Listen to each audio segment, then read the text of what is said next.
Disclaimer. इस video में दिखाया गया कंटेंट सिर्फ मनोरंजन और जानकारी के उद्देश्य से बनाया गया है। ये किसी भी वास्तविक व्यक्ति, घटना या संगठन को दर्शाने का प्रयास नहीं करता। वीडियो में उपयोग की गई सभी इमेजेस, कैरेक्टर्स और स्टोरीज उनके संबंधित मालिकों की संपत्ति हैं। हम किसी भी प्रकार के कॉपीराइट उल्लंघन का इरादा नहीं रखते।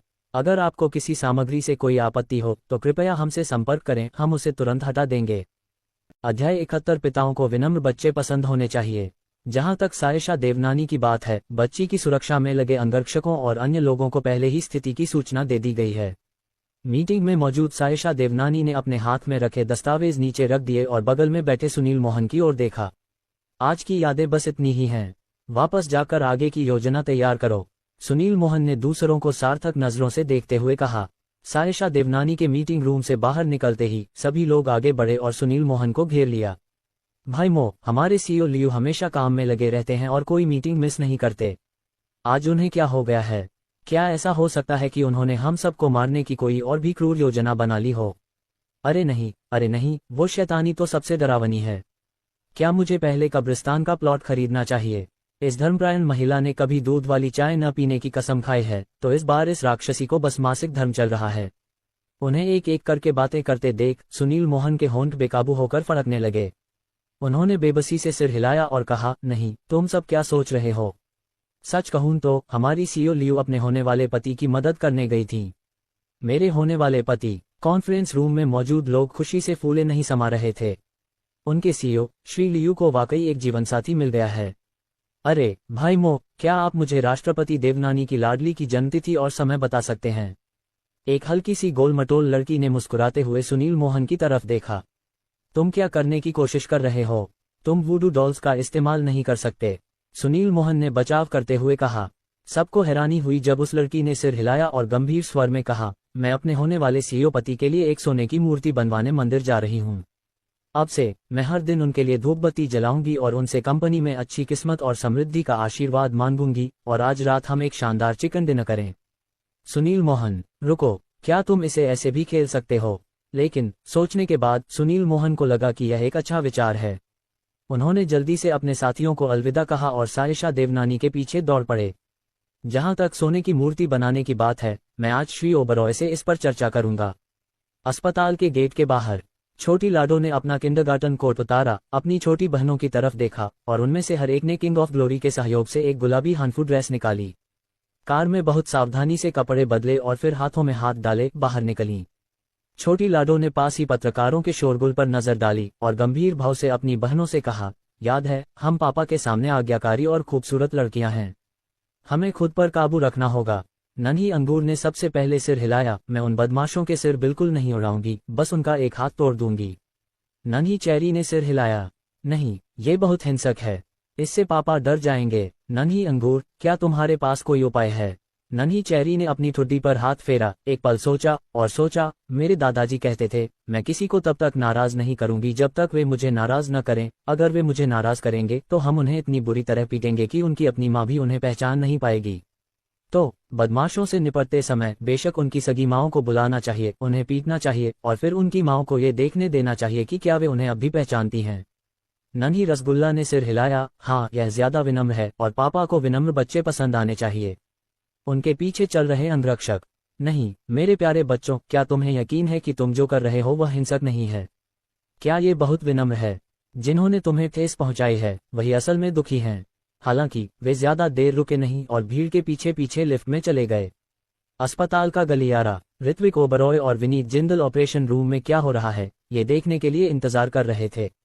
नैना कुलकर्णी ललित जैद के पास खड़ी थीं और उन्हें धीरे से दिलासा दे रही थीं, चिंता मत करो टीचर लियांग, तुम्हारी प्रतिष्ठा जरूर सुरक्षित रहेगी, कोई भी हमारा कुछ नहीं बिगाड़ पाएगा। ये ललित जैद को याद दिलाने के लिए था कि उसे ऋत्विक ओबरॉय से डरने की कोई जरूरत नहीं है, क्योंकि ऋत्विक ओबरॉय के पास कोई सबूत नहीं था। ऋत्विक ओबरॉय ने नैना कुलकर्णी की बातें सुनी और मन ही मन हंसी से लोटपोट हो गए। उन्हें पता था कि उनके पास जो सबूत हैं वे कभी भी सामने ला सकते हैं। हालांकि वह उनकी तरह बेईमान नहीं थे, मीरा क्वात्रा के आपातकालीन उपचार की अनदेखी कर सकते थे। तभी ऑपरेशन रूम का दरवाजा खुला। डॉक्टर एक उलझन भरे चेहरे के साथ बाहर आए और ललित जैद को सर्जरी का सहमति पत्र थमा दिया। मिस्टर लियांग, आपकी पत्नी की हालत बहुत खराब है। अब बच्चे को बचाना नामुमकिन है और गर्भाशय भी जा सकता है। आप क्या सोचते हैं, क्या हमें पहले गर्भपात करवाना चाहिए और फिर मां को बचाने की कोशिश करनी चाहिए? सब ललित जैद की तरफ देख रहे थे, यह मानकर कि वह वयस्क को बचाना ही पसंद करेगा। लेकिन किसे पता था कि वह कहेगा, मैं 40 पार कर चुका हूं और मेरी पत्नी आखिरकार गर्भवती हो गई। ये बच्चा नहीं जा सकता। मुझे परवाह नहीं कि आप क्या क्या तरीके अपनाते हैं, मैं बच्चे को बचाना चाहता हूं। ये सुनकर वहां मौजूद महिलाओं की आंखें चौड़ी हो गईं। ऋत्विक ओबरॉय और विनीत जिंदल भी कुछ चौंक गए। क्या यह आदमी गंभीर था? क्या आपने डॉक्टर की बात नहीं सुनी? अगर वयस्कों को भी नहीं बचाया जा सकता, बच्चों को कैसे बचाया जा सकता है? मिस्टर लियांग, ये स्थिति ठीक नहीं है। जब तक आप त्रिवेणी संघ में दिव्य चिकित्सकों के नंबर 1 परिवार को अभी नहीं ढूंढ लेते, आपकी पत्नी को कोई नहीं बचा सकता। डॉक्टर अवाक रह गए और उन्होंने सच बोलने का फैसला किया, पहले मां को बचाना होगा, वरना आपकी पत्नी मर जाएगी। दरअसल ललित जैद मीरा क्वात्रा को मरवाना चाहता था ताकि वह परिवार की सारी संपत्ति का वारिस बन सके। लेकिन वह बुरा आदमी नहीं बनना चाहता था, इसलिए उसकी नज़र ऋत्विक ओबरॉय पर पड़ी। उसने पूरी धाक जमाई, ऋत्विक ओबरॉय का कॉलर पकड़ा और गुस्से से बोला, सारा कसूर। साले, तूने मेरी पत्नी को मार डाला। अब जब मेरी पत्नी मर गई है तो मैं भी जीना नहीं चाहता। मैं तुझसे मरते दम तक लड़ूंगा। बीवी, मेरी बेचारी पत्नी। ललित जैद को ऋत्विक ओबरॉय के साथ ऐसा व्यवहार करते देख नैना कुलकर्णी मन ही मन खींच उठी। ललित जैद इतना नीच था कि वो ऋत्विक ओबरॉय को जाने नहीं देगा। ऋत्विक ओबरॉय का आज बुरा अंत होने वाला है। इस समय ऋत्विक ओबरॉय ने शांति से आंखें मूंद ली और हालांकि ललित जैद ने उसका कॉलर पकड़ रखा था, फिर भी वो ज्यादा चिंतित या गुस्से में नहीं लग रहा था। उसके होठों पर एक हल्की सी मुस्कान तैर गई और उसने धीरे से कहा, तुम्हारी बीवी नहीं मरेगी। कुछ मिनट रुको, मैं फोन करता हूँ। खुशकिस्मती से उसके पास कुछ कुशल डॉक्टर थे। ये सुनकर ललित जैद गुस्से से हंस पड़ा, तुम कहते हो कि मेरी बीवी नहीं मरेगी, तो वो नहीं मरेगी। तुम तो बस एक मामूली कलाकार हो, एक्स्ट्रा कलाकार के तौर पर काम करते हो। तुम्हें क्या लगता है तुम किसे जानते हो? क्या तुम दिव्य डॉक्टर संप्रदाय को बुला सकते हो? तनिष्का सूरी और बाकी लोगों ने सहमति में सिर हिलाया और ऋत्विक ओबरॉय से पूछा, हाँ, अगर तुम्हारे साथ कोई अमीर औरत भी हो तब भी तुम दिव्य डॉक्टर संप्रदाय को नहीं ढूंढ सकते। दिव्य चिकित्सक संप्रदाय का इतिहास 1000 साल पुराना है और यह कभी भी बाहरी लोगों से आसानी से मेल नहीं खाता। ऋत्विक ओबरॉय, अगर तुम्हें दिव्य चिकित्सक संप्रदाय से कोई नहीं मिल रहा है तो यहाँ बकवास और दिखावा बंद करो। ललित जैद ने व्यंग्यात्मक लहजे में कहा, अगर तुम अभी मेरी पत्नी की बीमारी का इलाज करने के लिए किसी को ढूंढ सको तो मैं तुम्हें उसे धकेलने के लिए माफ कर सकता हूँ और मैं तुम्हें सच्चाई उजागर करने में भी मदद कर सकता हूँ। लेकिन अगर तुम नहीं ढूंढ पाए ऋत्विक ओबरॉय, मैं ये सुनिश्चित करूंगा कि तुम्हारी मौत बहुत ही लयबद्ध हो। इस धमकी का एक गहरा अर्थ है। ललित जैद ने ऐसा कहने की हिम्मत इसलिए की क्योंकि वह दिव्य चिकित्सक संप्रदाय के अंगरक्षकों से मिले थे और उन्हें संप्रदाय के नियमों के बारे में बात करते सुना था। पूरे त्रिवेणी संघ में केवल त्रिकाल पर्वत संप्रदाय का शीर्ष नेता ही अपने लोगों को संगठित कर सकता है। अगर ऋत्विक ओबरॉय को दिव्य चिकित्सक संप्रदाय से कोई नहीं मिल पाता तो आज वह अपनी पत्नी की आसन मृत्यु की समस्या का समाधान नहीं कर सकते। वह मुझे कुचलने के लिए नियत है। अध्याय 72, हम पिताजी की रक्षा करेंगे। विनीत जिंदल भी थोड़े चिंतित थे। वह ऋत्विक ओबरॉय को ललित जैद से छुड़ाने में मदद करने के लिए उनके पास गए और फुसफुसाए, ऋत्विक ओबरॉय, तुम जाकर ढूंढते क्यों नहीं? देवनानी परिवार की छोटी राजकुमारियों को ढूंढो, शायद वे मदद कर सकें। बहरहाल ऋत्विक ओबरॉय ने विनीत जिंदल के कंधे पर थपथपाया और कहा, डायरेक्टर, चिंता मत करो। इतना कहने के बाद ऋत्विक ओबरॉय ने उपस्थित चिकित्सक की ओर देखा, शांति से उनके पास गए और कहा, प्रोफेसर क्यूई के महत्वपूर्ण संकेतों को कम न होने देने की पूरी कोशिश करो। मैं किसी को ढूंढता हूँ। इतना कहने के बाद ऋत्विक ओबरॉय ने ललित जैद और बाकियों से और बात नहीं की और अपना फोन हाथ में लिए सीढ़ियों की ओर चल दिए। विनीत जिंदल ने ऋत्विक ओबरॉय को पीछे हटते हुए देखा। उनकी आंखें थोड़ी सिकुड़ गईं। न जाने क्यों उन्हें लगा कि ऋत्विक ओबरॉय दिखने में जितने सीधे साधे हैं उतने सीधे साधे नहीं हैं। जैसे ही ऋत्विक ओबरॉय फोन करने गए, चारों छोटी बच्चियां जल्दी से लिफ्ट से बाहर निकल गईं। नन्ही लाडो ने इधर उधर देखा और विनीत जिंदल को गंभीर भाव से घूरने लगी। हमारे पापा कहाँ हैं? मिस, वो मीरा क्वात्रा के लिए डॉक्टर ढूंढने गए हैं, विनीत जिंदल ने संक्षेप में समझाया।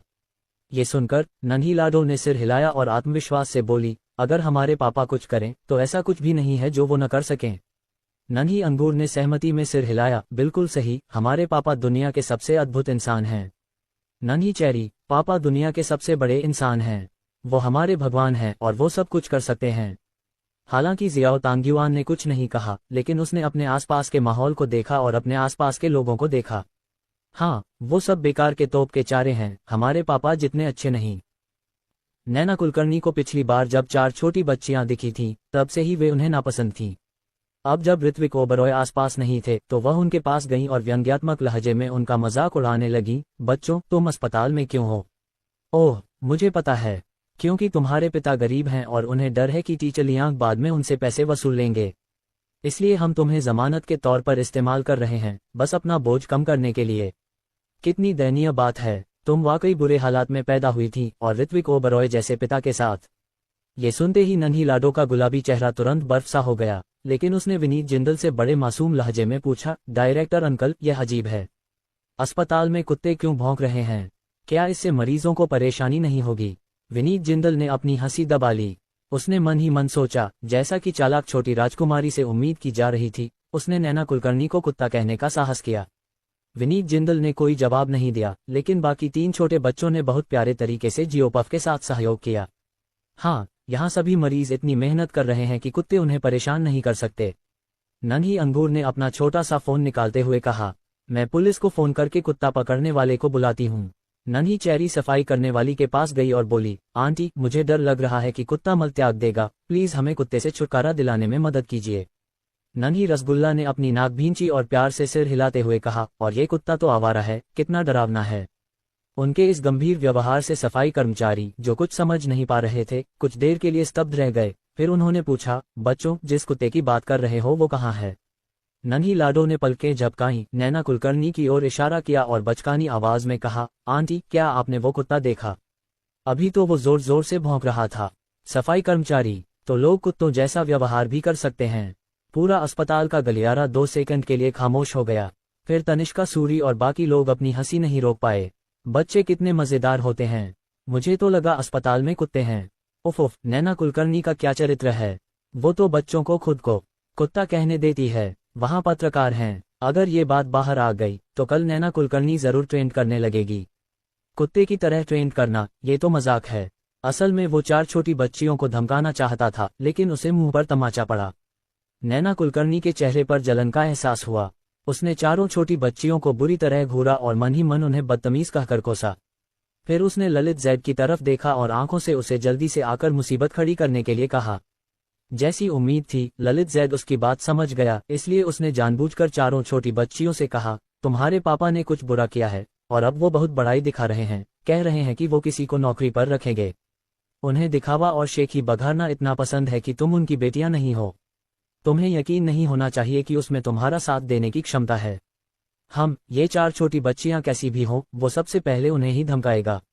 ऋत्विक ओबरॉय को किसने कहा कि वो उसका विरोध करने के लिए अपनी जान जोखिम में डाले? चारों छोटी बच्चियां हाथ पर हाथ धरे बैठीं और बिना कुछ बोले असंतुष्ट भाव से ललित जैद को घूरने लगीं। जो भी छोटी बच्चियों को जानता है, वो जानता है कि जब वो चुप हो जाती हैं, तो इसका मतलब है कि कोई मुसीबत में पड़ने वाला है। बच्चियों, यहाँ सब गवाह हैं। मैंने तुम्हारे पापा को इतने मौके दिए हैं, लेकिन वो मुझे और मेरी पत्नी को धमकाते हैं। मुझे जवाबी कार्रवाई करने के लिए मजबूर किया गया था, मैं अपनी ताकत का दुरुपयोग नहीं कर रहा था, ललित जैद ने कहा, फिर रुककर जानबूझकर उपहास किया। तुम लोगों को जल्दी से अपनी माँ के पास जाना चाहिए और उनसे कहना चाहिए कि वे ऋत्विक ओबरॉय से रिश्ता तोड़ लें और अपने पिता के रूप में एक अमीर आदमी को ढूंढ लें। नैना कुलकर्णी ने छोटी बच्चियों की माँओं के बारे में सोचकर आंखें घुमाईं और जानबूझकर कहा, शायद उनकी कोई माँ नहीं है, वे तो बस ऋत्विक ओबरॉय जैसे कमीने हैं। कितनी अफसोस की बात है कि इतनी कम उम्र में उन्हें ऐसा पिता मिला। वे आपस में बातें करती रहीं, जाहिर है कि वे नन्ही बच्चियों को रोते देखना चाहती थीं। दूसरों को ये रूप बहुत ही घिनौना और घटिया लग सकता था, लेकिन विनीत जिंदल ने अपने दिल में उनके लिए मोमबत्तियां जला रखी थीं। बेवकूफों, तुमने वाकई गलत इंसान के साथ पंगा ले लिया। इसी बीच अस्पताल के गेट के बाहर जैसे ही सायशा देवनानी कार से उतरी, सुनील मोहन ने उन्हें अस्पताल के निगरानी सिस्टम से जुड़ा एक आईपैड थमा दिया। अध्यक्ष देवनानी, ललित झाड़े इन बच्चियों को धमका रहे हैं। सायशा देवनानी रुकी, आसमान की तरफ देखा और बोली, ठंड बढ़ रही है। सुनील मोहन स्तब्ध रह गए। नहीं, अभी तो गर्मी का मौसम है, लगभग 40 डिग्री सेल्सियस, ठंड कैसे हो सकती है? ये देखकर कि वह उसकी बात का मतलब नहीं समझ पाया, सायशा देवनानी ने आंखों में बर्फीली ठंडक भरते हुए कहा, ललित झाड़े मनोरंजन जगत से संन्यास ले सकते हैं। सुनील मोहन को अचानक एहसास हुआ और उन्होंने तुरंत सिर हिलाया, समझ गए। मैं अभी ललित झाड़े के सारे गंदे राज खोल दूंगा। मैं गारंटी देता हूं कि आज रात ही उसे ब्लैकलिस्ट कर दिया जाएगा। सायशा देवनानी ने सिर हिलाया। जब तुम ऐसा कर ही रहे हो तो ये भी देख लेना कि उसने कोई कानून तोड़ा है या नहीं। अगर तुम कानून तोड़ते हो या नियमों का उल्लंघन करते हो तो जाओ और सिलाई मशीन पर काम करो। ऋत्विक ओबरॉय अपनी बात खत्म करते ही तुरंत वहां आ गए। 4 छोटी बच्चियों को वहां देखकर उन्हें थोड़ा आश्चर्य हुआ। मेरी प्यारी बच्चियों, तुम यहाँ क्यों आए हो? चारों नन्ही बच्चियों ने तुरंत अपनी पहले जैसी तीक्ष्णता छिपा ली और साथ ही अपनी छोटी कमल जड़ जैसी बाहें उठाकर ऋत्विक ओबरॉय की ओर लहराईं। नन्ही लाडो, आओ और पापा का साथ दो। छोटा अंगूर, चिंता मत करो डैडी, मैं अब एक बड़ा तरबूज उठा सकता हूँ। मैं सच में बहुत ताकतवर हूँ। अगर किसी ने आपको मारने की हिम्मत की तो मैं उसका सिर फोड़ दूंगा। नन्ही चेरी, डैडी, मैंने अभी अभी विंग चुन प्रशिक्षण कक्षा पूरी की है और मैं इसमें बहुत अच्छा हूँ। मैं आपका अंगरक्षक बन सकता हूँ। नन्हा रसगुल्ला फिर ऋत्विक ओबरॉय के सामने खड़ा हो गया और गंभीर भाव से भीड़ से बोला, अंकल और आंटी, जब हम गुस्से में होते हैं तो हम बहुत उग्र हो सकते हैं। इसलिए आप हमारे डैड को धमका नहीं सकते, अन्यथा आप बड़ी मुसीबत में पड़ जाएंगे। नन्हे मुन्नों को ऐसा कहते देख ललित जैद जोर से हंस पड़े। अध्याय 73 दिव्य चिकित्सक संप्रदाय के युवा गुरु। ललित जैद ने अपना पेट पकड़ा, अपना सिर पीछे झुकाया और जोर से हंसे जैसे को तैसा। ऋत्विक ओबरॉय जो दिखावटी दिखावा करता है वह भी दिखावटी दिखावा करने वाला ही पैदा होगा। हा हा हा, मैं हंसते हंसते लोटपोट हो रही हूँ। ऋत्विक ओबरॉय, तुम्हें शर्म नहीं आती? अगर मैं तुम्हारी जगह होती तो मैं तो अभी तक अपना सिर टोफू के टुकड़े से कुचलकर मर चुकी होती। ललित जैद के कई और करीबी लोग भी हंस पड़े। कहना पड़ेगा, ये चारों छोटी बच्चियां बिल्कुल ऋत्विक ओबरॉय जैसी हैं, जितनी गरीब हो सकती हैं, लेकिन ये ऐसे व्यवहार करती हैं जैसे छोटी राजकुमारियां हों। हा हा हा, इनकी माँ जरूर कोई वेश्या रही होगी, वरना वो ऐसे बेवकूफ बच्चों को कैसे जन्म दे सकती थी। नैना कुलकर्णी ने 4 छोटी बच्चियों के साथ खड़े ऋत्विक ओबरॉय को देखा और उन लोगों के बारे में सोचा जिनसे वह 5 साल पहले मिला था। उसे ये भी लगा कि ऋत्विक ओबरॉय किसी भी शरीफ इंसान से बच्चा पैदा नहीं कर सकता। जब वह उसका पीछा छोड़ देगा तो ऋत्विक ओबरॉय जरूर किसी दिखावटी और घटिया औरत के साथ घूमेगा और बेचारा और फटाफट हो जाएगा। ऋत्विक ओबरॉय, क्या तुमने अभी फोन नहीं किया था? कैसा रहा? बात हो गई। हंसने के बाद ललित जैद जानबूझकर पास आए। उनका स्वर और गंभीर हो गया। अंदर मेरी पत्नी की जान खतरे में है। अगर तुम्हारे द्वारा नियुक्त लोग यहाँ नहीं आ पाए तो तुम्हें अपनी जान से कीमत चुकानी पड़ेगी। ऋत्विक ओबरॉय ने पहले अपने पीछे खड़ी 4 छोटी बच्चियों को बचाया, फिर पास ही खड़ी लिफ्ट की ओर देखा। तभी लिफ्ट की घंटी बजी और फटी हुई जीन्स और टैंक टॉप पहने एक आदमी मुंह में हरे रंग की टंग आइसक्रीम लिए हुए बाहर निकला। उसने नीले रंग की बाली पहनी हुई थी जिससे वह थोड़ा शरारती लग रहा था, लेकिन साथ ही बहुत सुंदर भी। कई नर्सें उसकी ओर आकर्षित हुईं और सहज ही उसके लिए रास्ता बना दिया। जब ऋत्विक ओबरॉय ने उसे देखा तो उन्होंने सहजता से उसका अभिवादन किया, साथ में भाई बहुत समय हो गया। डॉक्टर किरण बियानी आइसक्रीम खा रही थी, तभी उन्होंने अचानक ऋत्विक ओबरॉय के पीछे खड़ी 4 छोटी बच्चियों को देखा और उनकी आंखें चमक उठीं। छोटी बच्ची, ऋत्विक ओबरॉय ने वाकई 4 ऐसी प्यारी छोटी बच्चियों को छुपा रखा है। हालांकि जैसे ही वह ऋत्विक ओबरॉय से बात करने के लिए आगे बढ़े, ललित जैद ने उन्हें रोक लिया। अरे तुम कौन हो? मुझे मत बताना कि ऋत्विक ओबरॉय ने तुम्हें मेरी पत्नी का ऑपरेशन करने के लिए भेजा है। ललित जैद का चेहरा काला पड़ गया। डॉक्टर किरण बियानी ने ऋत्विक ओबरॉय से बात करने से पहले ललित जैद को उदासीनता से देखा। मरीज ऑपरेशन रूम में है। ऋत्विक ओबरॉय ने सिर हिलाया। जाओ अपने कपड़े बदल लो। ये देखकर कि क्यू यान ही वह थी जिसे ऋत्विक ओबरॉय ने बुलाया था, ललित जैद भड़क उठे और दांत पीसते हुए बोले, ठीक है ऋत्विक ओबरॉय, तुम इस आदमी को मेरी पत्नी का इलाज करने के लिए भेज रहे हो। देखो इसने क्या पहना है। ऐसे कपड़े पहने कोई डॉक्टर नहीं हो सकता। ये तो बस एक कलंक है। ऋत्विक ओबरॉय का चेहरा ठंडा पड़ गया और उसने गहरी आवाज में कहा, तुम सिर्फ इसलिए डॉक्टर नहीं बन सकते क्योंकि तुमने अच्छे कपड़े नहीं पहने हैं। तुम्हारा तर्क वाकई दिल को छू लेने वाला है। ललित जैद, क्या तुम उन्हें अपनी पत्नी का इलाज करने से इसलिए रोक रहे हो क्योंकि तुम्हें डर है कि वह बच जाएगी? तुम झगड़ा मोल लेना बंद करो। मैं अपनी पत्नी से सबसे ज्यादा प्यार करता हूं और मैं उसे इस तरह के कूड़ेदान में नहीं डालना चाहता। ललित जैद असल में इस बात से नाराज था कि ऋत्विक ओबरॉय उसकी बातों को समझ गया था। अब वह बस मीरा क्वात्रा को ऑपरेशन टेबल पर मरते देखना चाहता है। उसने एक पल सोचा, फिर जल्दी से अपने सहायक को देखा। उसकी बात समझकर सहायक तुरंत ऑपरेशन रूम की तरफ दौड़ा, डॉक्टर को घसीटकर बाहर लाया और फिर जोर से चिल्लाया, डॉक्टर उन्हें यहाँ से जाने के लिए कहो। वे सिस्टम मेयून को मारने की कोशिश कर रहे हैं। ये कहते हुए वह ऋत्विक ओबरॉय पर चिल्लाया, तुम्हारी हिम्मत कैसे हुई ऐसे घटिया लोगों को यहाँ बुलाने की? तुम्हें कानूनी मुसीबत का सामना करना पड़ेगा। ऋत्विक ओबरॉय ने ललित जैद के सहायक को ठंडे चेहरे से चिल्लाते और उछलते हुए देखा, उसकी आंखों में निर्दयता की चमक थी। थोड़ा सम्मान करो। ये दिव्य चिकित्सक संप्रदाय के युवा गुरु हैं। ये सुनकर ललित जैद जोर से हंस पड़े। हा हा हा, दिव्य चिकित्सक संप्रदाय के लोग ऐसे कपड़े पहनते हैं, और तुम्हें जानते हो, ऋत्विक ओबरॉय। बाकी लोग भी हंस पड़े। हाँ, दिव्य चिकित्सक संप्रदाय हजारों सालों के इतिहास वाला एक महान परिवार है। वे अपने युवा संप्रदाय के नेता को ऐसा कुछ कैसे पहनने दे सकते हैं? मुझे अभी लगा था कि ऋत्विक ओबरॉय वाकई काबिल हैं, लेकिन अब मुझे लगता है कि वो सिर्फ दिखावा कर रहे थे। कोई आश्चर्य नहीं कि वो मनोरंजन जगत में हैं। उनकी एक्टिंग स्किल्स बहुत अच्छी हैं। उनके संदेह ने विनीत जिंदल को भी थोड़ा अनिश्चित बना दिया। ऋत्विक ओबरॉय, क्या वो सच में दिव्य चिकित्सक संप्रदाय से हैं? तुम्हें मेरे पिताजी से सवाल करने की इजाजत नहीं है। छोटी लाडो ने देखा कि वे सभी ऋत्विक ओबरॉय से सवाल कर रहे हैं, और तुरंत अपनी बाहों को पार कर लिया और गुस्सा होने लगी।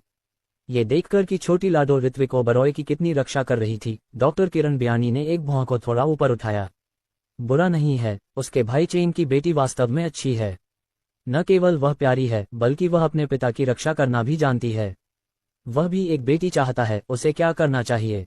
हालांकि ऋत्विक ओबरॉय ने इस समय डॉक्टर किरण बियानी को छोटी लड़कियों के मामले के बारे में नहीं बताया। इसके बजाय उन्होंने पहले उसे दिलासा देने के लिए पफ के सिर को सहलाया। फिर उसने एक भान उठाए और अपने पीछे डॉक्टर को देखा। आओ और देखो कि क्या वह चमत्कार डॉक्टर संप्रदाय से है। इस अस्पताल में निदेशक और उससे ऊपर के स्तर के सभी डॉक्टरों ने दिव्य चिकित्सक संप्रदाय में प्रशिक्षण प्राप्त किया है, इसलिए वे निश्चित रूप से युवा संप्रदाय नेता से परिचित हैं। इसीलिए उन्होंने डॉक्टर से खास तौर पर पूछा था। और हाँ, डॉक्टर, जो अभी थोड़ा उलझन में थे, अब हैरानी से डॉक्टर किरण बियानी को देख रहे थे। उन्होंने झट से झुककर विनम्रता से मुस्कुराते हुए कहा, तो ये हैं वो युवा संप्रदाय प्रमुख जिन्होंने हमारे अस्पताल की शोभा बढ़ाई है। स्वागत है, स्वागत है। ये सुनकर ललित जैद, जो ऋत्विक ओबरॉय का मजाक उड़ा रहे थे, कांप उठे और 2 कदम पीछे हट गए।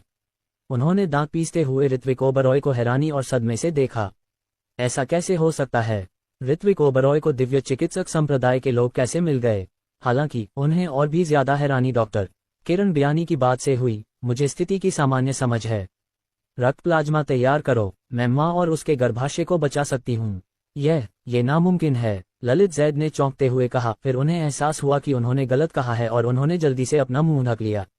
डॉक्टर किरण बियानी ने ऋत्विक ओबरॉय से बात करने से पहले एक पल के लिए उन्हें गौर से देखा। भाई चेंग, सर्जरी में 2 घंटे लगेंगे। बच्चों के लिए मेरे लिए एक आरामदायक प्रतीक्षालय ढूंढ दीजिए। ऋत्विक ओबरॉय ने सिर हिलाया। शुक्रिया, इतना विनम्र मत बनिए। अगर आप उस समय चिकित्सा छोड़ना नहीं चाहते होते, तो हमारा दिव्य उपचारक संप्रदाय आपका होता। डॉक्टर किरण बियानी ने मुस्कुराते हुए प्रशंसापूर्वक कहा, काश मुझ में भी आपकी जैसी बुद्धि होती। मुझे हर दिन गुरु से मार नहीं खानी पड़ती। ये कहकर वह डॉक्टर के कपड़े बदलने के लिए उनके पीछे पीछे चले गए। जब डॉक्टर किरण बियानी डॉक्टरों और नर्सों के एक समूह के साथ ऑपरेशन कक्ष में दाखिल हुई, तो ललित जैद को अभी भी ऐसा लग रहा था जैसे वह किसी सपने में हो। यह असंभव है। वह वास्तव में एक महान उपचारक हैं।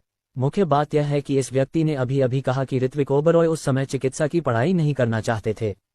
अगर ऋत्विक ओबरॉय डॉक्टरी की पढ़ाई कर लेता है, तो क्या दिव्य चिकित्सक संप्रदाय ऋत्विक ओबरॉय का नहीं हो जाएगा? ऋत्विक ओबरॉय असल में कौन है? उनके आसपास के लोगों को धीरे धीरे समझ आने लगा। लगता है ऋत्विक ओबरॉय कुछ अच्छी तरह छिपा रहा है। वह न सिर्फ दिव्य चिकित्सक संप्रदाय के युवा गुरु का दोस्त है, बल्कि वह उसका बहुत सम्मान भी करता है। मैंने सुना है कि दिव्य चिकित्सक की नज़र में आने वाले लोग कोई आम इंसान नहीं होते। क्या तुम्हें लगता है कि ऋत्विक ओबरॉय उनमें से एक हो सकता है? मैं तो ऋत्विक ओबरॉय पर हंस रहा था, लेकिन अब मैं बर्बाद हो गया। अगर ऋत्विक ओबरॉय ने दिव्य चिकित्सक संप्रदाय को मुझसे निपटने के लिए उकसाया, तो मैं मर जाऊंगा।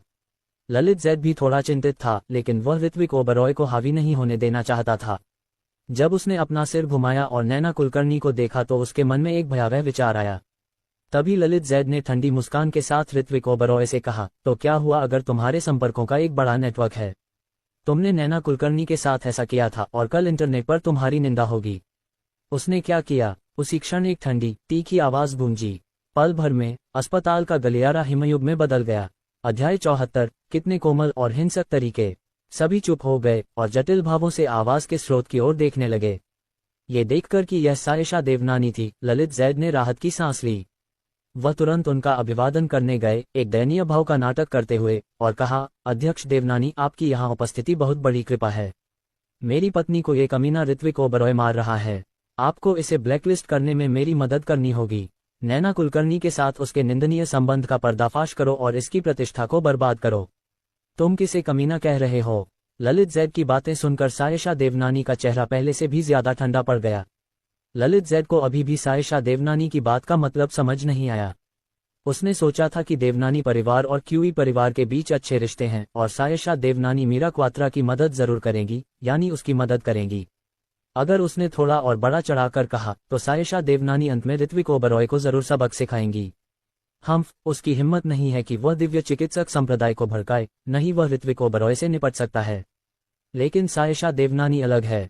उसने सायशा देवनानी का इस्तेमाल हत्या के लिए किया और अंत में सारा फायदा उसी को हुआ। ऋत्विक ओबरॉय स्तब्ध था, सायशा देवनानी के आने के लिए बिल्कुल तैयार नहीं था। और ये तब हुआ जब वह इस गंदे कांड में उलझा हुआ था।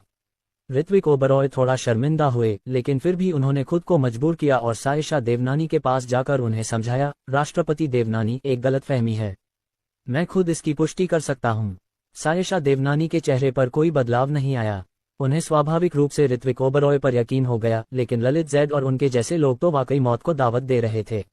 ऋत्विक ओबरॉय को सायशा देवनानी से बात करने की हिम्मत करते देख ललित जैद तुरंत नाराज हो गए और दौड़कर बोले, ऋत्विक ओबरॉय, अपने रूप रंग से राष्ट्रपति देवनानी को रिझाने की कोशिश बंद करो। तुम खुद को क्या समझते हो? क्या तुम्हें लगता है कि राष्ट्रपति देवनानी तुम्हारे जैसे किसी व्यक्ति में रुचि लेंगे? अगर राष्ट्रपति देवनानी किसी से मिलना चाहते हैं तो वह मेरे जैसा कोई होना चाहिए, कोई ऐसा व्यक्ति जिसका रुतबा, पद, शालीनता और उच्च वर्ग हो।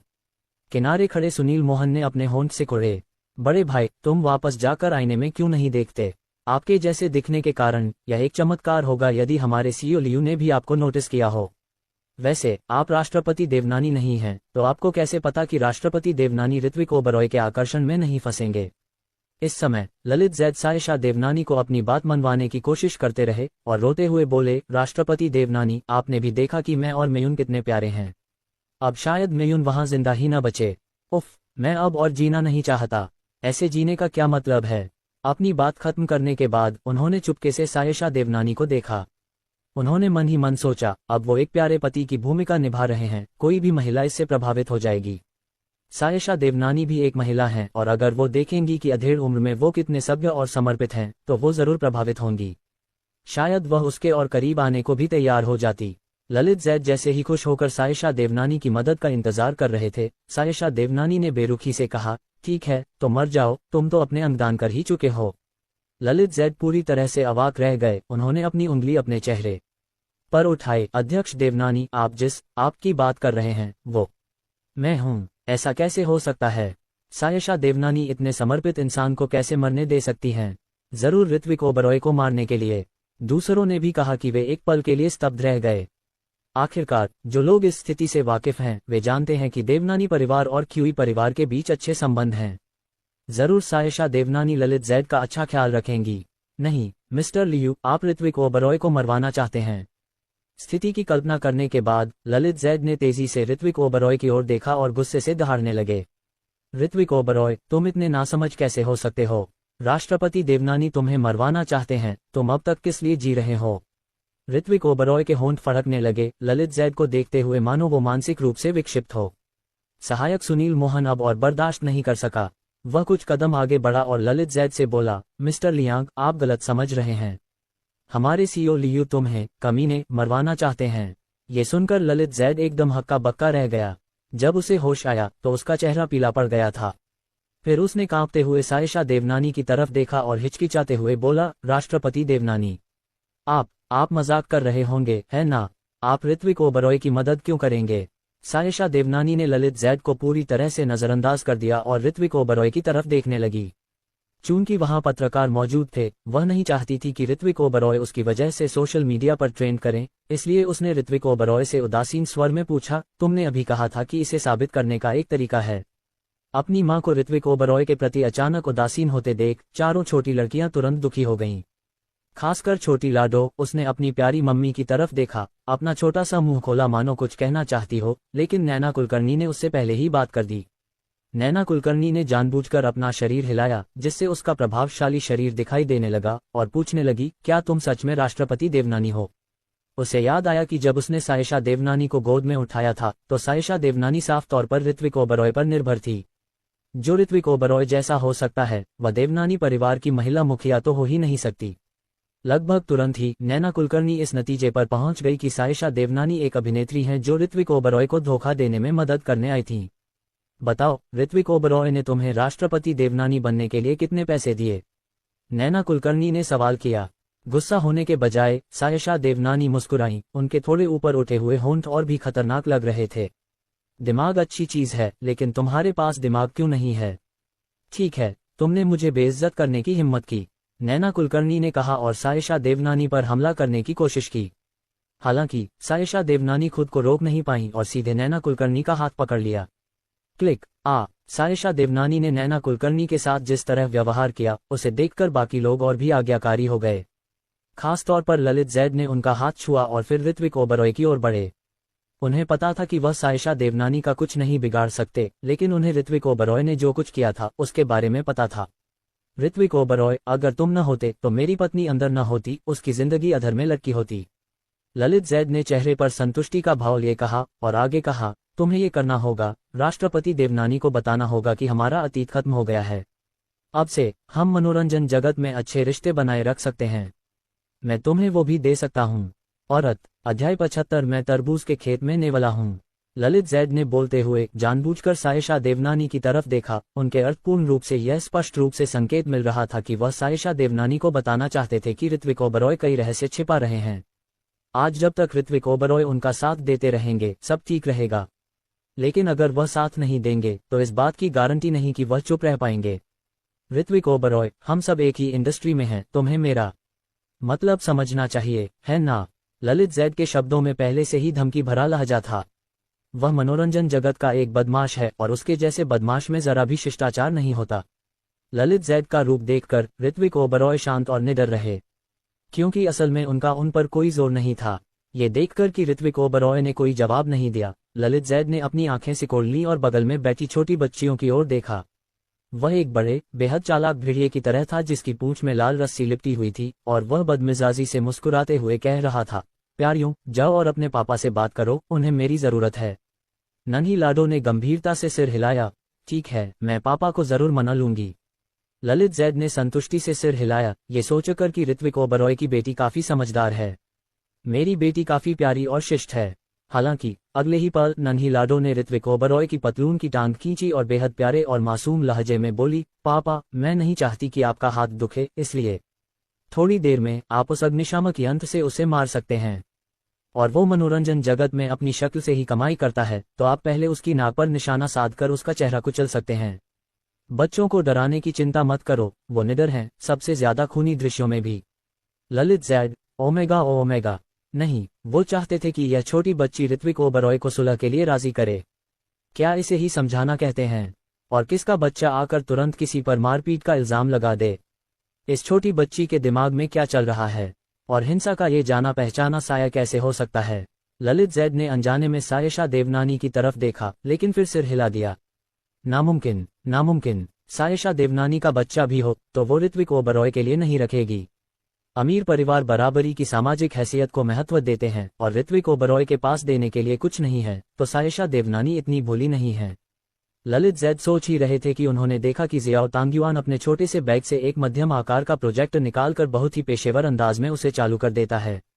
उसने फिर से कॉनन का चश्मा लगाया और अचानक बेहद पेशेवर और गंभीर हो गया, बोला, पापा, अगर आपके पास कोई सबूत है तो मुझे दे दीजिए, मैं उन्हें निकालने में आपकी मदद करूंगा।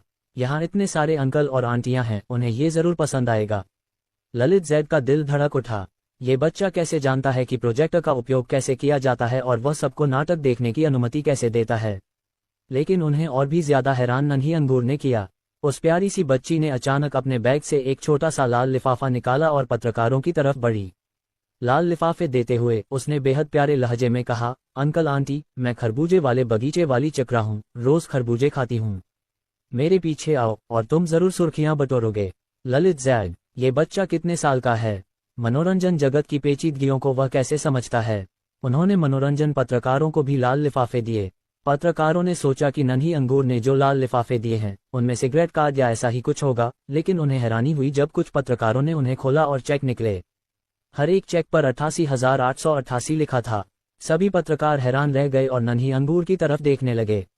हालांकि नन्ही अंगूर ने अपनी बाहें क्रॉस करके कुछ गर्व से कहा, अंकल आंटी, ज्यादा हैरान मत होइए। ये हमारे पापा के लिए कुछ भी नहीं है, बस सागर में एक बूंद है। अगर अंकल आंटी नहीं चाहते तो ये हमारा अपमान होगा और हम बहुत दुखी और परेशान होंगे। हम एक घेरा बनाकर तुम्हें कोसेंगे। मैं महीने में 29 दिन काम करती हूँ और मैं जो इंस्टेंट नूडल्स खाती हूँ उसमें मसाले के पैकेट नहीं होते। रिपोर्टर इस मनमोहक धमकी से पूरी तरह मंत्रमुग्ध हो गए। अब कौन मना कर सकता है? अब हम खरबूजे छोड़ने की तैयारी कर सकते हैं। नन्ही अंगूर ने ऋत्विक ओबरॉय को आंख मारते हुए कहा। छोटी बच्चियों की हरकतें ऋत्विक ओबरॉय को पहले ही पूरी तरह मंत्रमुग्ध कर चुकी थीं। फिर उन्होंने तैयार रिकॉर्डिंग पेन छोटी चेरी को दे दिया। लेकिन शो शुरू होने से पहले ऋत्विक ओबरॉय ने उनसे बहुत गंभीरता से कहा, बच्चियों, रिकॉर्डिंग में ऐसी सामग्री है जो बच्चों के लिए उपयुक्त नहीं है, इसलिए तुम अपने कान बंद करो और मत सुनो। चारों छोटी बच्चियों ने सहमति में सिर हिलाया। हाँ, वे नहीं सुनेंगी, लेकिन बाहर वालों को तो सुनना ही होगा और इंटरनेट पर सभी प्रशंसकों को भी सुनना होगा। सायशा देवनानी अपनी बेटियों की चालें पहले ही भांप चुकी थी और लिटिल चेरी के प्रोग्राम शुरू करने से पहले ही वह वहां पहुंच गईं। बिना किसी बाहरी भाव के उन्होंने वॉयस रिकॉर्डर को प्रोजेक्टर और प्लेयर से जोड़ दिया। फिर जब लिफ्ट के दरवाजे थोड़ी ही दूर पर खुले तो मैंने वीडियो चलाना शुरू कर दिया। ललित जैद को पता ही नहीं था कि रिकॉर्डिंग पेन में क्या है, जिससे वह और भी घबरा गया। उसने कांपते हुए ऋत्विक ओबरॉय से कहा, उम्मीद है कि यह मेरे लिए कोई बुरी बात नहीं है, वरना मैं तुम्हें भी मरवा दूंगा। हम मेरे यहाँ रहते हैं, देखते हैं कौन ऋत्विक ओबरॉय को मरने देता है। अचानक एक गहरी और तीखी आवाज गूंजी। जब ललित जैद मुड़े, उसकी 3 आत्माओं और 7 आत्माओं में से आधी इतनी डर गईं कि वे भाग गईं। उसे अब ऋत्विक ओबरॉय को धमकाने की परवाह नहीं थी और उसने तुरंत पूंछ हिलाकर चापलूसी से मुस्कुराते हुए कहा, ससुर जी, आप आ गए। अंदर मेयुन की सर्जरी हो रही है। मैं उस बुरे आदमी को पकड़ने आया हूँ जिसने उसे चोट पहुंचाई है। आपको मेरी बात माननी होगी। मैं मेयुन से बहुत प्यार करता हूँ। हड़बड़ाहट। ज्यादा कुछ कहे बिना ओल्ड मास्टर क्यू ने पहले ललित जैद को थप्पड़ मारा, फिर सायशा देवनानी की तरफ इशारा किया, शीक्सी, चिंता मत करो। मैं बूढ़ा जरूर हूँ पर बुजुर्ग नहीं हूँ। जो कुछ भी तुम्हारे पास है उसे छोड़ दो। मैं किसी निर्दोष के साथ अन्याय नहीं करूंगा, लेकिन किसी दुष्ट को सजा से बिल्कुल नहीं बचाऊंगा। ये सुनकर ललित जैद के पैर कांपने लगे। पसीने से तरबतर होकर वह बस यही सोच पा रहा था कि ऋत्विक ओबरॉय के पास कोई भयानक चीज नहीं होनी चाहिए, वरना वह सचमुच जानलेवा खतरे में पड़ जाएगा। तभी सायशा देवनानी ने ऋत्विक ओबरॉय से नजरें मिलाईं और फिर रिकॉर्डर चालू कर दिया। ऋत्विक ओबरॉय ने सुनील मोहन और बाकियों को इशारा किया कि वे उन छोटी बच्चियों के कान बंद कर दें। तभी अस्पताल के गलियारे में स्त्री पुरुष की आवाजें गूंजी, टीचर लियांग, वाह, अभी भी दम है। मैं तुमसे बहुत प्यार करता हूँ। अगर तुम मुझे पसंद करोगी तो मैं तुम्हें और भी लाड़ प्यार करूंगा। मुझसे प्यार करो, मुझसे प्यार करो। नैना कुलकर्णी, सेट पर, क्या मैं ऋत्विक ओबरॉय से ज्यादा खूबसूरत और काबिल हूँ? मुझे टीचर लियांग सबसे ज्यादा पसंद हैं। पूरी राजधानी में कोई भी पुरुष टीचर लियांग की बहादुरी की बराबरी नहीं कर सकता। पुरुष और स्त्री की आवाजें बिल्कुल साफ थीं। उसमें 3 लोगों के नाम भी थे, ऋत्विक ओबरॉय, नैना कुलकर्णी, ललित जैद। और यह बिल्कुल साफ था कि किसके साथ अनुचित संबंध थे। आसपास के पत्रकारों ने चुपचाप बड़ा लाल लिफाफा रख दिया, फिर सब ललित जैद की तरफ देखने लगे। ये खरबूजा पका और मीठा है। मुझे उम्मीद नहीं थी कि इंडस्ट्री में एक सज्जन और आदर्श पति के रूप में जाना जाने वाला कोई व्यक्ति ऐसा कुछ करेगा। शुक्र है मैंने ऋत्विक ओबरॉय के बारे में पहले रिपोर्ट नहीं की, वरना अब उन पर पूरी तरह से गलत आरोप लग जाते। पत्रकारों की चर्चा का सामना करते हुए ललित जैद पसीने से तरबतर हो चुके थे। उन्होंने ऋत्विक ओबरॉय को घूरते हुए कहा, ठीक है, ठीक है, अगर तुम मेरे साथ ऐसा व्यवहार करते हो तो मुझे ये बताने के लिए दोष मत दो कि उस समय तुम्हारे और एक महिला के बीच क्या हुआ था। अध्याय 76। उसका जन्मजात पवित्र शरीर है और उसके 4 बच्चे होने चाहिए। झटपट इसी समय बूढ़े मास्टर क्यू ने गुस्से से कांपते हुए ललित जैद के चेहरे पर एक थप्पड़ मारा। ठीक है, ठीक है, ललित जैद, कमीने, मेरी बेटी के साथ ऐसा व्यवहार करने की तुम्हारी हिम्मत कैसे हुई? जब वह तुम्हारे बच्चे की मां बनने वाली थी तब तुमने उसे धोखा देने की हिम्मत कैसे की? आपने खुद कुछ गलत किया और फिर भी ऋत्विक ओबरॉय को फंसाने की हिम्मत की। मेरा क्यूई परिवार अविश्वसनीय रूप से बदकिस्मत है कि उसे आप जैसा दामाद मिला है। पापा, शांत हो जाए। मियुन अभी भी सर्जरी में है। अगर वो बाहर आए और मुझे नहीं देखी तो उसे मेरे लिए बहुत दुख होगा। क्या आप चाहते हैं कि उसका कोई पति न हो? आसपास इतने लोग हैं कि हम अपनी गंदी बातें सबके सामने नहीं फैला सकते। ललित जैद ने मन ही मन सोचा, क्यूई परिवार को अपनी प्रतिष्ठा की परवाह है, वो इतना बड़ा बखेड़ा नहीं खड़ा करेंगे। लेकिन तभी दादा क्यूई ने सायशा देवनानी की तरफ मुड़कर पूछा, शीशी, तुम्हें क्या लगता है हमें क्या करना चाहिए? सायशा देवनानी ने ऋत्विक ओबरॉय को ठंडे और उदासीन भाव से देखा। चाचा क्यूई, इस मामले में सबसे ज्यादा नुकसान ऋत्विक ओबरॉय को हुआ है। आपको सबसे पहले उसे ऋत्विक ओबरॉय से माफी मांगने के लिए कहना चाहिए। ठीक है, तुम्हें क्या लगता है माफी मांगना कितना सही होगा? बूढ़े मास्टर क्यूई दिल से ऋत्विक ओबरॉय से माफी मांगना चाहते थे। इसके अलावा जब उन्हें सायशा देवनानी का फोन आया तो उन्हें पता था कि सायशा देवनानी ऋत्विक ओबरॉय को बहुत महत्व देती हैं। वह सिर्फ ललितजादे के लिए सायशा देवनानी और देवनानी परिवार को नाराज नहीं कर सकते थे। ललितजादे को मनोरंजन जगत से संन्यास ले लेना चाहिए, सिस्टर मेयुन को तलाक दे देना चाहिए, उनके दोनों पैर काट दिए जाने चाहिए और उन्हें इथियोपिया में फेंक दिया जाना चाहिए, सायशा देवनानी ने उदासीनता से कहा। ऋत्विक ओबरॉय ने पहले तो सोचा था कि सायशा देवनानी ललितजादे से माफी मांगने के लिए कहेंगी, लेकिन उन्हें उम्मीद नहीं थी कि वह जरा सी बात पर उनकी टांग तोड़ देंगी और उन्हें इस हाल में पहुंचा देंगी। नैना कुलकर्णी के प्रति सायशा देवनानी का रवैया देखने के बाद भी उन्होंने यह उम्मीद नहीं की थी कि वह इतनी दबंगई और बेरहमी से चीजों को संभालेंगी। सायशा देवनानी ने उन्हें सचमुच समझा दिया कि एक औरत अपनी खूबसूरती या भोलेपन से नहीं बल्कि परिवार की मुखिया बन सकती है। ऐसी औरत वाकई बेहद आकर्षक होती है। ललित जैद सायशा देवनानी के हालात से इतना डर गए कि उनका चेहरा पीला पड़ गया। उन्हें पता था कि अगर दूसरे लोग ऐसा कहेंगे तो ओल्ड मास्टर क्यूई शायद हिचकिचाएंगे, लेकिन सायशा देवनानी अलग हैं। सायशा देवनानी एक निर्दयी औरत हैं, अगर क्यूई परिवार ऐसा नहीं करेगा तो वो खुद करेंगी। ललित जैद इस पल पूरी तरह से डर गए और कोई भी जल्दबाजी करने की हिम्मत नहीं जुटा पाए। वो तुरंत ऋत्विक ओबरॉय के सामने घुटनों के बल गिर पड़े। मैं आपसे माफी मांगता हूँ। मैं जाकर उन सब के सामने साफ कर दूंगा कि मैं ही लैम्प स्वीट जैसा बनना चाहता था। मैं फिल्म से भी हट जाऊंगा, ठीक है। मैं बस आपसे विनती करता हूं कि आप प्रेसिडेंट देवनानी से मुझे जाने देने के लिए कहें। मैं आपके लिए कुछ भी करूंगा, एक गुलाम की तरह। ऋत्विक ओबरॉय एक कदम पीछे हट गए। अगर उन्होंने ललित जैद को इतनी आसानी से माफ कर दिया तो वो पूरी तरह से भोले भाले मूर्ख होंगे। उन्होंने पत्रकारों की आंखों में गहरी नजर डाली। ये देखकर ललित जाडे ने तुरंत मुड़कर कांपते हुए पत्रकारों के कैमरों के सामने कहा, रिकॉर्डिंग सही है, मैं ही हूँ। नैना कुलकर्णी से मेरा रिश्ता है, ऋत्विक ओबरॉय का नहीं। प्लीज ऋत्विक ओबरॉय को गलत मत समझिए, वो बहुत मेहनती एक्टर हैं। इतना कहकर वो रो पड़े और ऋत्विक ओबरॉय से पूछा, देखिए मैंने पहले ही सब कुछ साफ कर दिया है। ऋत्विक ओबरॉय सिर्फ इस मामले से ज्यादा कुछ चाहते थे, वो मीरा क्वात्रा के गर्भपात का भी स्पष्टीकरण चाहते थे। आखिरकार उन्होंने तो बस यही जिद की थी कि मीरा क्वात्रा को नुकसान पहुंचाने वाला वो ही थे। शायद ये एक टेलीपैथिक कनेक्शन था, लेकिन सायशा देवनानी भी उसी वक्त बोल पड़ी, सिस्टर मेयुन का गर्भपात क्यों हुआ, ये तो बताओ, वरना वो अपना बच्चा खो देंगी लेकिन तुम अपनी जान गंवा दोगे। सबने कहा, मेरी सांसें अटक गईं। जैसा कि सायशा देवनानी से उम्मीद थी, वो वाकई बहुत खतरनाक और डरावनी है। हालांकि ऋत्विक ओबरॉय को सायशा देवनानी काफी हैरान करने वाली लगी। ऐसा लग रहा था जैसे वह उसकी हर सोच का अंदाजा लगा रही हो, मानो वे मन पढ़ सकते हैं। मैं ललित जैद बहुत देर तक हकलाता रहा, एक भी पूरा वाक्य नहीं बोल पाया। अब वह पछतावे से भर गया है और नैना कुलकर्णी को मौत का श्राप देने वाला है। अगर नैना कुलकर्णी ने उसे बहकाया न होता तो अब उसकी यह हालत कैसे होती। नैना कुलकर्णी ऐसी औरत है जिसे बस मर जाना चाहिए। लेकिन अब ओल्ड मास्टर क्यू को सब समझ आ गया था। ठीक है, तुमने जानबूझकर ऐसा किया। तुम मेयुन को मरते हुए देखना चाहती थीं। अमीर परिवारों के लोग जिनमें संबंध बनाने की यह क्षमता नहीं होती, वे सरासर मूर्ख होते हैं।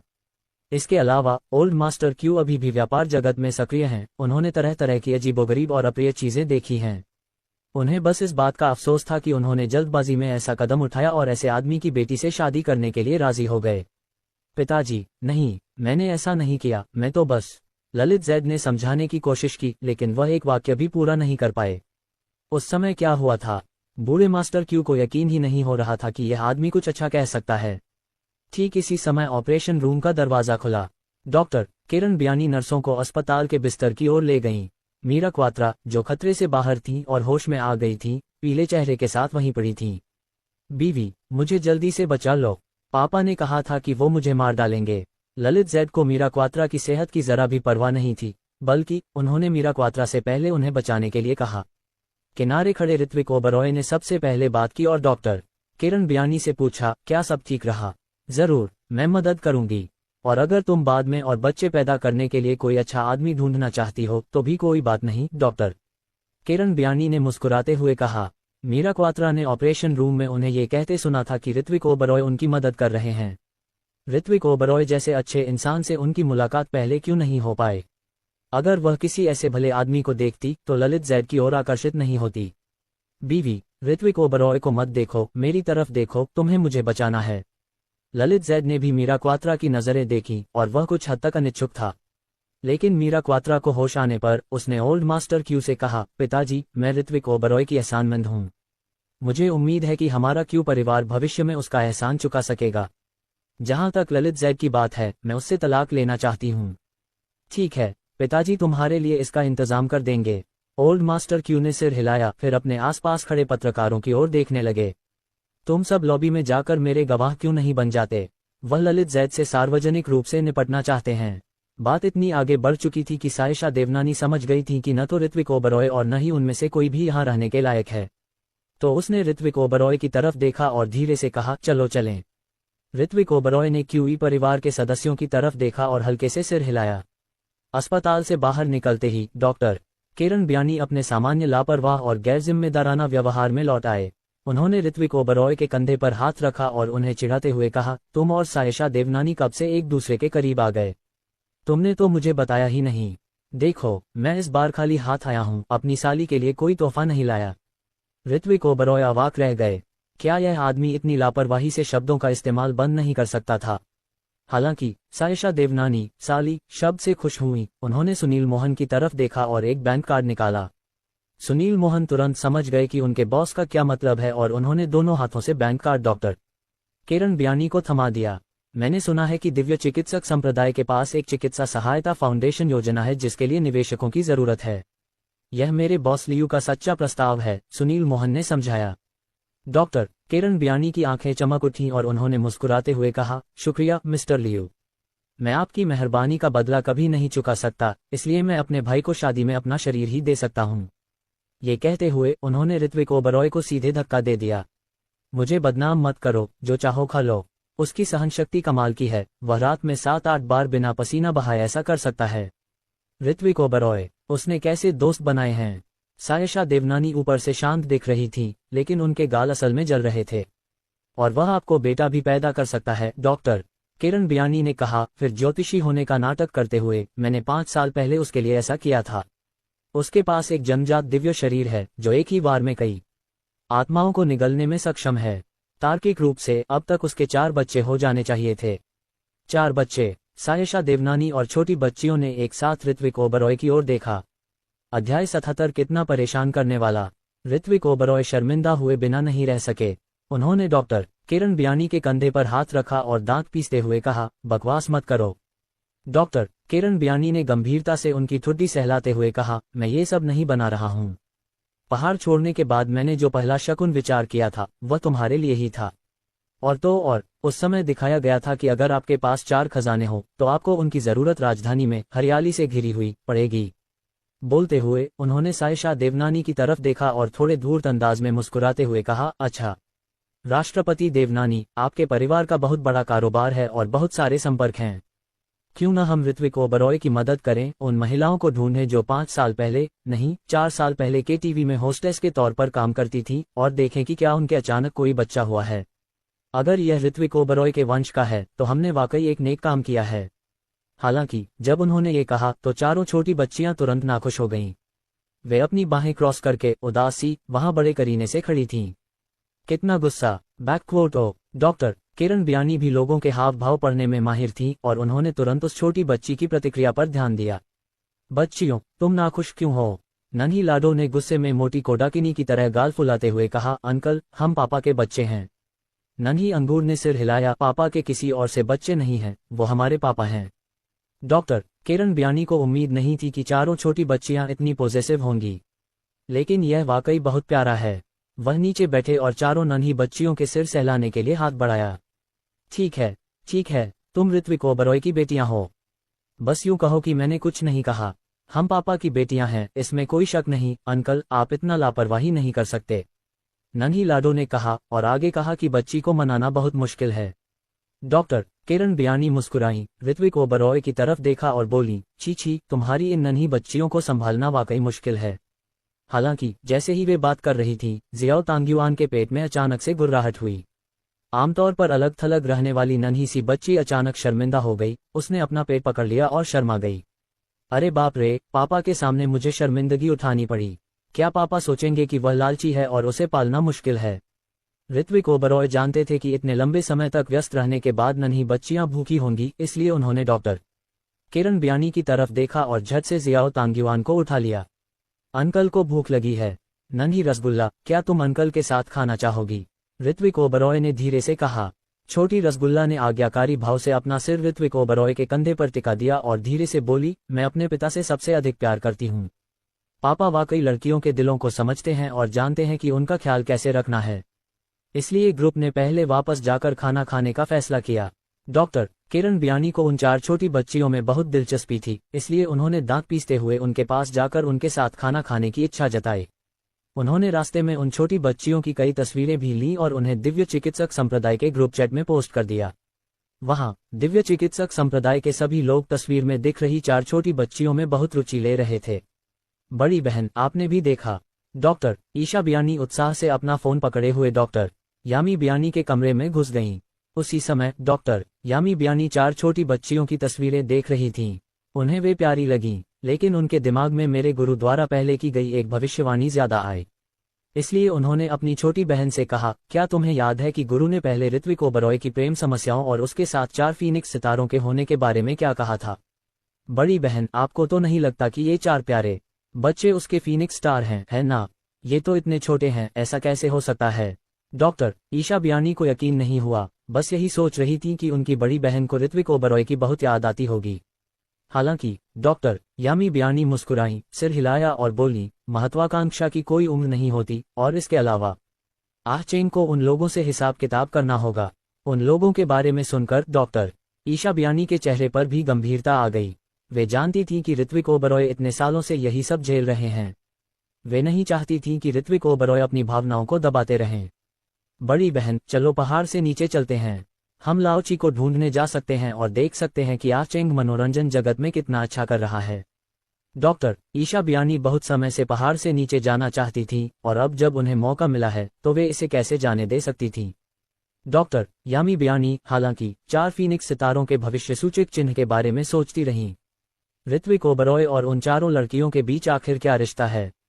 अस्पताल का वीआईपी वार्ड। जब नैना कुलकर्णी होश में आई तो उनका दिमाग धुंधला था और उन्हें अचानक याद नहीं आ रहा था कि किसने उन्हें इस तरह पीटा था।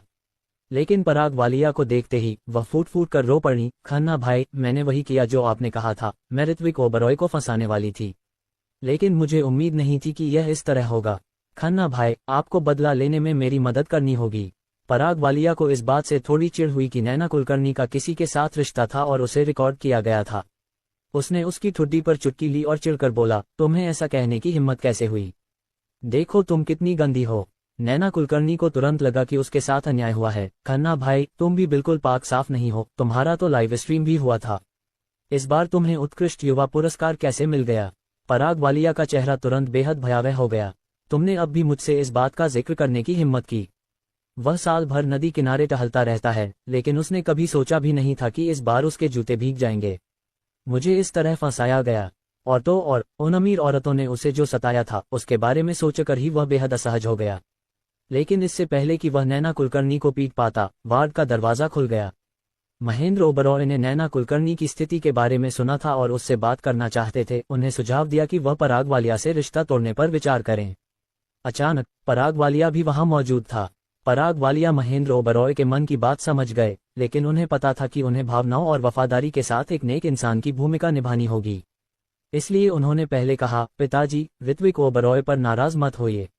ऋत्विक ओबरॉय का मुझसे और नैना कुलकर्णी से नफरत करना स्वाभाविक है। आइए हम सब के साथ हुए इस विश्वासघात के लिए उन्हें माफ करें। महेंद्र ओबरॉय ने सोचा भी नहीं था कि इन बातों का ऋत्विक ओबरॉय से कोई लेना देना है। पराग वालिया द्वारा याद दिलाए जाने पर वे तुरंत गुस्से से भर गए। मैं सोच रहा था कि कोई तुमसे इतनी नफरत क्यों करेगा। वो कमीना ऋत्विक ओबरॉय था। पिताजी, शांत हो जाए, मुझे कोई फर्क नहीं पड़ता। आखिरकार मैंने उसकी जान ले ली। उसका मुझसे नफरत करना स्वाभाविक है, पराग वालिया ने कमजोरी से कहा। हालांकि महेंद्र ओबरॉय ने अपना सिर हिलाया। ओबरॉय परिवार की हर चीज हकदार तुम्हारी होनी चाहिए। मैं पापा का जैविक बेटा नहीं हूं, मैं कैसे बर्दाश्त कर सकता था? किसने कहा कि तुम नहीं थे? महेंद्र ओबरॉय की आवाज अचानक बंद हो गई। आखिरकार वह पराग वालिया को ये बात नहीं बता सकते थे। इसके अलावा वह जानते थे कि पराग वालिया का इतिहास उजागर होने के बाद ओबरॉय परिवार उन्हें कोई मौका नहीं देगा। इसलिए बात बदलते हुए महेंद्र ओबरॉय ने पराग वालिया के कंधे पर थपथपाया और कहा, फ्रैंक, डरो मत। मैंने तुम्हारे दादाजी से बात कर ली है। कल रात मेरे जन्मदिन के भोज में वे तुम्हें ओबरॉय परिवार का उत्तराधिकारी घोषित करेंगे। पराग वालिया की आंखें चमक उठीं। हालांकि वह बहुत खुश थे, फिर भी उन्होंने बहुत विनम्र होने का नाटक किया और कहा, मैं ऋत्विक ओबरॉय की बराबरी नहीं कर सकता। इसके अलावा अगर ऋत्विक ओबरॉय पापा के जन्मदिन की पार्टी में नहीं आए तो यह अच्छा नहीं होगा। कल रात के लिए क्या इंतजाम किया जाए, ये सोचते हुए महेंद्र ओबरॉय की आंखों में एक भयावह चमक दौड़ गई और उन्होंने तुरंत ऋत्विक ओबरॉय को फोन करने के लिए अपना फोन निकाला। अरे ऋत्विक ओबरॉय, मुझे तुमसे कुछ कहना है। अध्याय 78 नहीं, महिला एजेंट। ऋत्विक ओबरॉय ने जैसे ही फोन उठाया उसने महेंद्र ओबरॉय की आवाज सुनी, जो अभी भी गुस्से से भरी थी, और उसे सिर्फ व्यंग्य का एहसास हुआ। उसने व्यंग्यात्मक लहजे में कहा, क्या मिस्टर ओबरॉय, कुछ गड़बड़ है? महेंद्र ओबरॉय को ऋत्विक ओबरॉय का बेपरवाह लहजा सबसे ज्यादा नापसंद था, मानो वह उनके बिल्कुल भी करीब न हो। ऋत्विक ओबरॉय, कल मेरा जन्मदिन है, तुम क्या करने वाले हो? ओह, मिस्टर ओबरॉय का जन्मदिन है। क्यों न तुम अपने प्यारे बेटे पराग वालिया से अपने लिए एक दावत रखवाओ। तुम्हें मेरी क्या जरूरत है? तुम्हारे लिए कागज के पैसे जलाने के लिए। दरअसल अगर बात कागज के नोट जलाने की भी आती तो भी ऋत्विक ओबरॉय नहीं जाते। ये सुनकर महेंद्र ओबरॉय का खून खौल उठा। अरे बेऔलाद, मैं तेरे जैसे बेटे को कैसे जन्म दे सकती थी? दरअसल मैं मिस्टर ओबरॉय का बेटा बनना ही नहीं चाहता। मुझे मिस्टर ओबरॉय के जन्मदिन के भोज में भी कोई दिलचस्पी नहीं है, ऋत्विक ओबरॉय ने ठंडे स्वर में कहा। लेकिन महेंद्र ओबरॉय ने उसे बख्शा नहीं। तुम तो अपने पापा के जन्मदिन पर भी नहीं आए, तो क्या करना चाहते हो? ऋत्विक ओबरॉय, ऐसे मत बनो।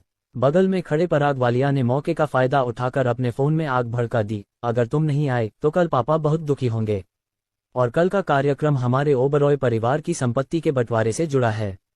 क्या तुम सच में नहीं आ रहे हो? अगर तुम नहीं भी आओगी तो कोई बात नहीं, फिर तुम बूढ़े का पूरा 10% ले लोगी, महेंद्र ओबरॉय ने कहा और फिर झट से फोन रख दिया।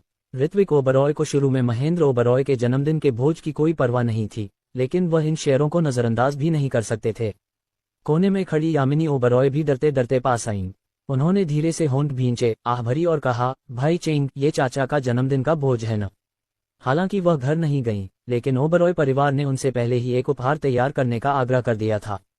इस साल के जन्मदिन के भोज में महेंद्र ओबरॉय का इरादा बूढ़े के सारे अधिकार छीन लेने का था। इसलिए तैयारियां बहुत विस्तृत थीं और ओबरॉय परिवार के बाकी लोग उनके पीछे के उद्देश्य को समझ गए। यद्यपि यामिनी ओबरॉय एक सभ्य लड़की थी और उसके परिवार ने उसे इन चीजों में शामिल होने की अनुमति नहीं दी थी, फिर भी उसने अपनी मां से महेंद्र ओबरॉय की व्यवस्था के बारे में सुना।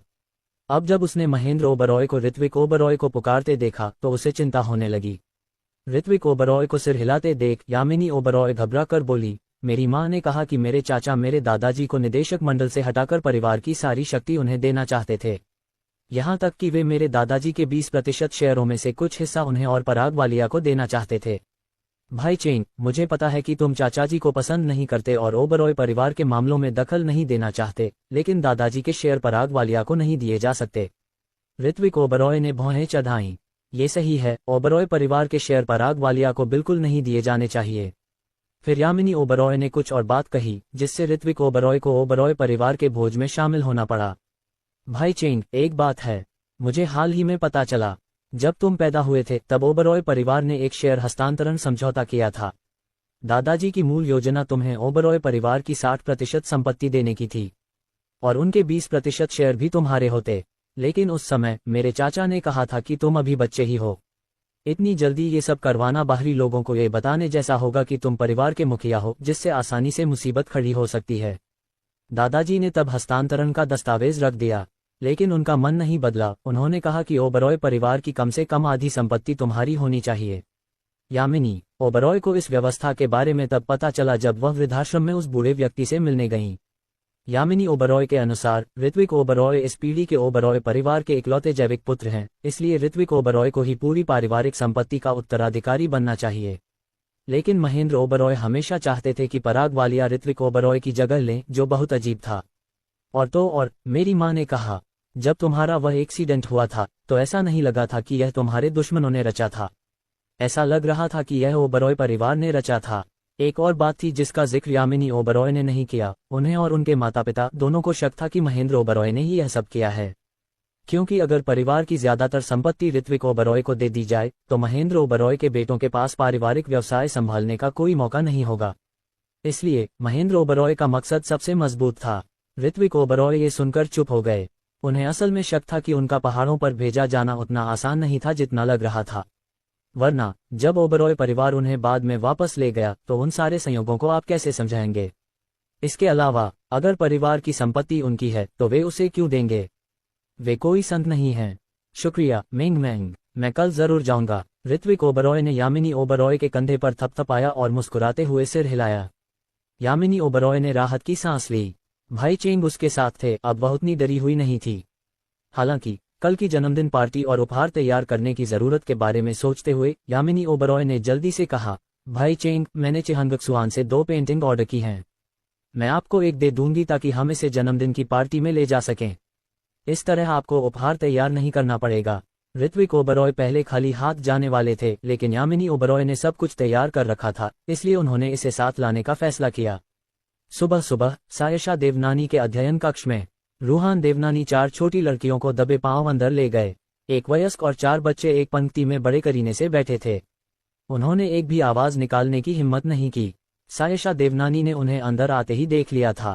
उन्होंने अपना सिर थोड़ा ऊपर उठाया, उदासीनता से उनकी ओर देखा और फिर कहा, तुम इतनी देर तक क्यों जागे हो?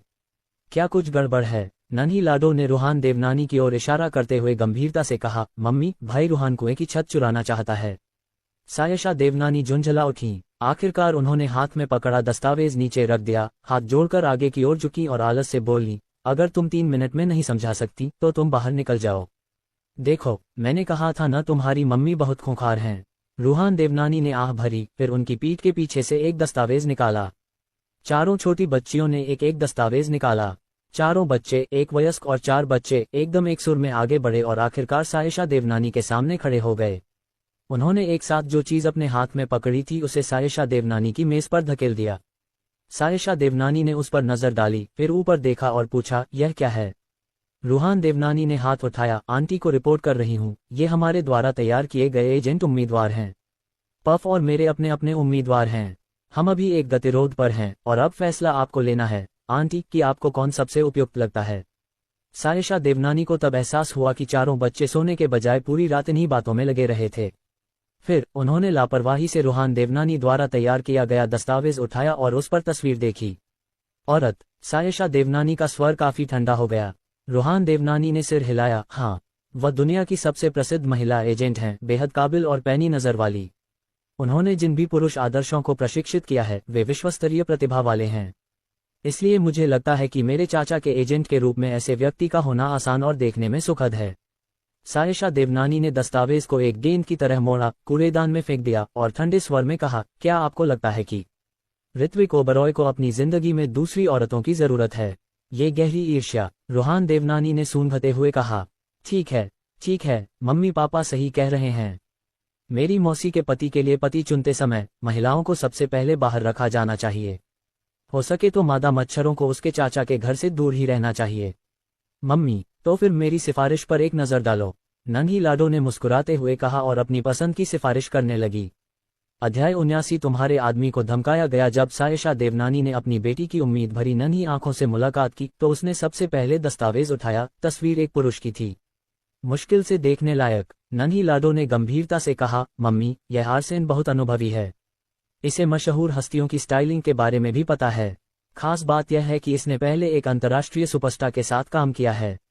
इन रेज्यूमे को देखते हुए जियाओ पाओफू को लगता है कि आर्सेन अरण्य शहर के लिए सबसे उपयुक्त उम्मीदवार है। लेकिन सायशा देवनानी ने नोट देखा, पति पुरुष। सायशा देवनानी ने सिर हिलाया और ठंडे स्वर में कहा, उसे पुरुष पसंद हैं। क्या समस्या है? छोटी लाडो ने सोचा कि चूंकि उस व्यक्ति का पहले से ही एक बॉयफ्रेंड है इसलिए कोई खतरा नहीं है। लेकिन सायशा देवनानी बोली, तुम्हें अंदाजा भी नहीं है कि तुम्हारे पापा कितने आकर्षक हैं। छी। अब हंसने की बारी रूहान देवनानी की थी। रूहान देवनानी अपनी उंगली उठाए बिना नहीं रह सका। वाह वाह वाह, मेरे चाचा ससुर कमाल के हैं, शायद मर्दों को भी पसंद आएं। मेरी मौसी तो सारे खतरे खत्म कर देंगी। मैं नहीं चाहती कि वो तुम्हारे पापा पर हाथ डालें और खासकर मैं उनके लिए कोई समस्या खड़ी नहीं करना चाहती। ये नहीं चलेगा। सायशा देवनानी ने छोटी लाडो के चुनाव को अस्वीकार कर दिया। हालांकि छोटी लाडो को निराशा हुई, उसने सोचा और महसूस किया कि मम्मी सही थी। जो कोई भी किसी के लिए अपनी मां से प्रतिस्पर्धा करने की हिम्मत करता है वो खतरनाक है और उसका इस्तेमाल नहीं किया जा सकता। मम्मी, इसे देखो। छोटी अंगूर ने अपनी पसंद की सिफारिश शुरू की। सायशा देवनानी ने ध्यान से लेख पढ़ा और सिर हिलाते हुए कहा, तलाकशुदा है, शराब की लत है और प्रतिद्वंद्वी एजेंट आसानी से उसका शोषण कर सकता है। बिल्कुल नहीं। छोटा अंगूर, ओ खैर, मुझे लगता है मुझे हार माननी पड़ेगी। चेरी का चुनाव हर लिहाज से अच्छा है, लेकिन दूसरे पक्ष के 3 कलाकार ऐसे हैं जिनके अनुबंध पर हस्ताक्षर नहीं हुए हैं, जिससे संसाधनों का आवंटन अनुचित और अनुपयुक्त हो जाएगा। तांग्युआन का चुनाव भी अनुपयुक्त है। उसका घरेलू मीडिया से झगड़ा करने का इतिहास रहा है और उसका आपराधिक रिकॉर्ड भी है। इसके अलावा वह प्रचार करते समय काला लाल रास्ता अपनाना पसंद करता है, जिसकी तुम्हारे पिता को जरूरत नहीं है। अब छोटे बच्चों और रूहान देवनानी दोनों की सिफारिशें अस्वीकार कर दी गई हैं। नन्हे मुन्नो को तुरंत एहसास हो गया कि कुछ गड़बड़ है। नन्हे लाडो ने आह भरते हुए कहा, मम्मी, अगर हमारी कोई भी पसंद ठीक नहीं है तो क्या आपके पास कोई और बेहतर विकल्प है? सायशा देवनानी ने भावशून्य भाव से उनकी ओर देखते हुए सिर हिलाया। आपके दूसरे चाचा अगले हफ्ते चीन लौट रहे हैं। क्या दूसरे चाचा? रूहान देवनानी चौंक गए। देवनानी परिवार में असली जनसंपर्क विशेषज्ञ लियू मोयान हैं, जो 2 साल पहले विश्व भ्रमण पर गए थे। रूहान देवनानी को याद आया कि उनके दूसरे चाचा ने साफ साफ कहा था कि वे कम से कम 5 साल रुकेंगे, लेकिन वे तय समय से पहले ही वापस आ गए। जाहिर है, मेरी चाची ने मेरे चाचा का प्रचार करने के लिए अपनी सबसे मजबूत लाइनअप तैयार कर ली है। हाँ, उन पर मेरे ठीक 1 करोड़ का कर्ज है और मैंने अपनी नौकरी से उन्हें चुका दिया, सायशा देवनानी ने सहजता से कहा। लेकिन रूहान देवनानी के होंठ हल्के से फड़क उठे। उनकी अंतरात्मा ने उन्हें बताया कि यह निश्चित रूप से 1 करोड़ का मामला नहीं था। अरे यार, दूसरे चाचा, आपने चाची को ऐसा क्या दे दिया कि वे आप पर इतना नियंत्रण रखती हैं? एजेंट वाला मामला अब खत्म हो गया है, सायशा देवनानी ने दरवाजे की ओर देखते हुए कहा। इसका मतलब है कि अब वे वापस सो सकते हैं। लेकिन तभी नन्ही लाडो बोली, मम्मी, एक और बात है। पापा कल ओबरॉय परिवार की जन्मदिन पार्टी में जा रहे हैं। चलो, हम भी जाकर उनका साथ देते हैं। सायशा देवनानी ने अपनी बेटी की तरफ उदासीनता से देखा, जिसका चेहरा चिंता से भरा था, और फिर बोली, जल्दी मत करो। अगर कल उन्होंने पापा को धमकाया तो क्या होगा? मम्मी, तुम्हें अपने पति के लिए पहले से योजना बनानी होगी। नन्ही लाडो चिंतित थी। हाँ, अगर वे तुम्हारे पति को धमकाते हैं तो वे तुम्हें भी धमका रहे हैं। नन्ही अंगूर ने आग में घी डालना शुरू कर दिया। नन्ही चेरी बोली, क्या तुम्हें लगता है कि देवनानी परिवार को कोई बाहरी लोग धमका सकते हैं? हमें उन्हें मार देना चाहिए। रूहान देवनानी, तस्क तस्क तस्क, वे सब लड़ रहे हैं और एक दूसरे को मार रहे हैं। ये बहुत डरावना है। शुक्र है मेरी मौसी शांत हैं और नन्ही परियों के साथ इतनी आसानी से खिलवाड़ नहीं करेंगी। लेकिन तभी सायशा देवनानी बोली, देवनानी परिवार के विला क्षेत्र में 2 भाड़े के सैनिकों की टोलियां पहले ही तैनात हो चुकी हैं, इसलिए चिंता की कोई बात नहीं है। रूहान देवनानी ने मन ही मन ये बात निगल ली। तो असली निर्दयी यहाँ है। मेरी मौसी के दोनों समूह कोई साधारण भाड़े के सैनिक तो नहीं है। मुझे यकीन है कि एक बार उन्होंने कोई कदम उठाया तो पूरा ओबरॉय परिवार ही खत्म हो जाएगा। अगले दिन ऋत्विक ओबरॉय यामिनी ओबरॉय को पेंटिंग वापस लाने के लिए ले गए। पराग वालिया का सहायक भी वहां मौजूद था और उसने बिना कोई आवाज किए दोनों पेंटिंग्स पर एक नजर डाली। फिर ऋत्विक ओबरॉय की अनुपस्थिति का फायदा उठाते हुए उसने पराग वालिया को पुकारा, यंग मास्टर खन्ना, मैंने अभी अभी मिस मिंगमेंग और ऋत्विक ओबरॉय को बड़ा शेयरिंग की सुलेख की एक उच्च गुणवत्ता वाली प्रतिकृति प्राप्त करते देखा। ये सुनकर पराग वालिया तुरंत चौंक गए। उसने अपने सामने रखे उपहार बॉक्स पर नजर डाली और मुस्कुराते हुए कहा, जाओ और असली उत्पाद खरीदो। ऋत्विक ओबरॉय, बेवकूफ, नकली पेंटिंग खरीदने की तुम्हारी हिम्मत कैसे हुई? फिर बस मेरे कदम उठाने का इंतजार करो और तुम्हारी पूरी मुसीबत आ जाएगी। ठीक है यंग मास्टर खन्ना, चिंता मत करो। सहायक ने फोन रख दिया, फिर से हांगशुआन में वापस गया, वहां टंगी 2 असली पेंटिंग्स की ओर इशारा किया और मुस्कुराया, बॉस, मैं ये दोनों ले लूंगा। इन्हें पैक करते समय बाकी 2 खरीदारों वाली पैकेजिंग ही इस्तेमाल करना। लेकिन उन दोनों ने कहा। बॉस हिचकिचाया। एक उच्च गुणवत्ता वाली प्रतिकृति खरीदता है और दूसरा असली उत्पाद लेता है, और वे दोनों एक ही पैकेजिंग का इस्तेमाल करते हैं। क्या उन्हें मिलावट करके गलती करने का डर नहीं है? तुम्हें इन चीजों की चिंता करने की जरूरत नहीं है, बस जैसा मैं कहता हूं वैसा करो, सहायक ने बैंक कार्ड देते हुए कहा। मालिक ग्राहक की निजता में खलल डालने की हिम्मत नहीं कर सका, इसलिए उसने बार बार सिर हिलाया और हाँ कहा, फिर पैकिंग करने चला गया। हालांकि उनकी सारी हरकतें एक ही व्यक्ति ने देखीं। महिला ने अपने पीछे खड़े व्यक्ति की तरफ देखा और मुस्कुराते हुए बोली, जाओ और पता करो। उसे जल्द ही पता चल गया कि क्या हुआ था, इसलिए उसने अपना फ़ोन निकाला और सायशा देवनानी का नंबर डायल किया।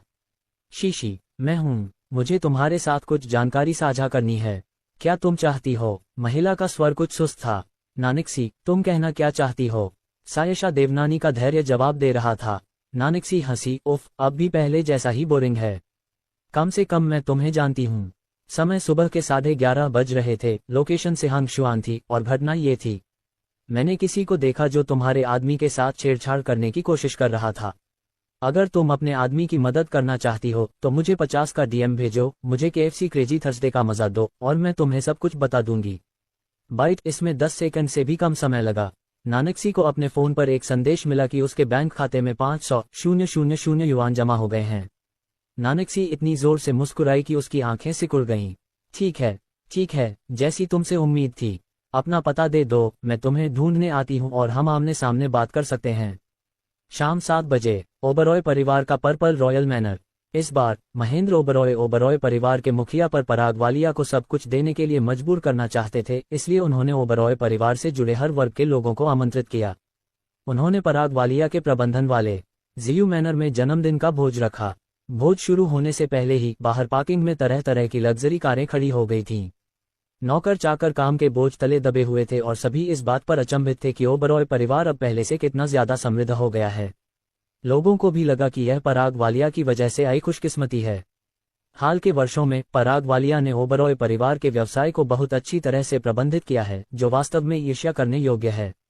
शुरू में मुझे लगा था कि पराग वालिया ऑनलाइन घूम रहे वीडियो से प्रभावित होंगे, लेकिन महेंद्र ओबरॉय के जन्मदिन के भोज को संभालते समय उनसे इतने शांत और संयमित रहने की उम्मीद नहीं थी। यही तो असली हुनर है। ओबरॉय परिवार के दूसरे बेटे के विपरीत, जो सचमुच निकम्मा है। प्रवेश द्वार पर मौजूद मेहमान ऋत्विक ओबरॉय के बारे में बातें करने लगे। जैसे ही महेंद्र ओबरॉय उनके पास से गुजरे, उन्होंने ऋत्विक ओबरॉय का जिक्र सुना और उनका चेहरा काफी काला पड़ गया। आज भी ऋत्विक ओबरॉय महेंद्र ओबरॉय के जीवन पर एक दाग बने हुए हैं। वह वास्तव में जिम्मेदारी लिए बिना ऋत्विक ओबरॉय को मारने का एक सुरक्षित तरीका खोजना चाहते थे। जैसे ही महेंद्र ओबरॉय की आंखें जानलेवा इरादों से भरी हुई थीं, बाहर नौकर ने खुशी से कहा, लगता है miss Mingmeng young master Ritvik Oberoi को वापस ले आई हैं। अध्याय 80, उसका असली बेटा कौन है?